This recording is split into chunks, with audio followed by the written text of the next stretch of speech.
Je suis ravie de pouvoir vous présenter mon travail qui du coup s'intitule effectivement « Langue des signes à l'écran, une guerre de territoire ». Alors imaginez, vous êtes tranquillement installé en train d'écouter, je sais pas, de passionnantes présentations des recherches primées par l'Harmattan. Hasard, exemple tout à fait au hasard. Quand tout à coup, quelqu'un s'assoit à côté de vous et commence à vous parler. Les voix se superposent, se recouvrent, vous obligeant à ne vous concentrer que sur l'une ou l'autre, à défaut de ne percevoir qu'un gros brouhaha.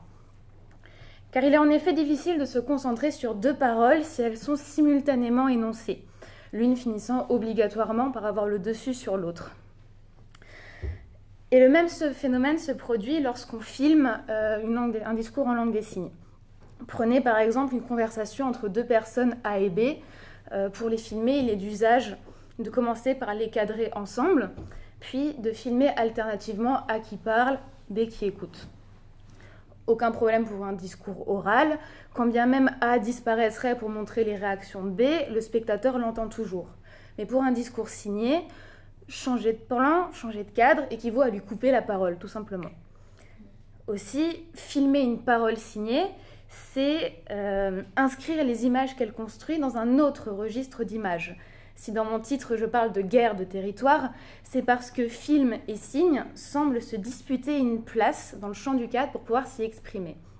Échelle, angle, cadrage, durée de plan, l'écran devient un véritable champ de bataille, dans lequel les formes se confrontent entre concurrence, elles entrent en concurrence, elles s'altèrent, font des compromis de temps en temps, au contraire vont dialoguer, voire s'hybrider, se métisser pour donner naissance à de nouvelles formes originales.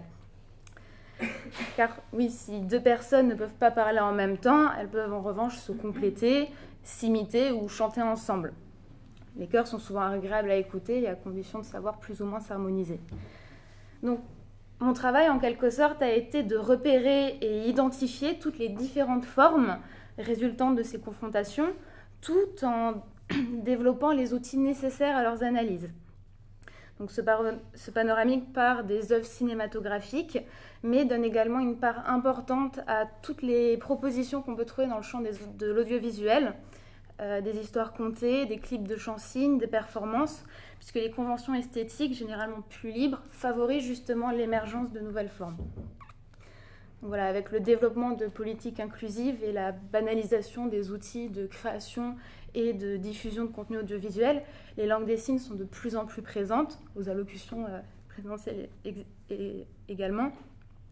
C'est pourquoi il me semblait important de commencer à questionner ces représentations, de poser une première pierre à cet édifice qui, j'espère, sera passionnant.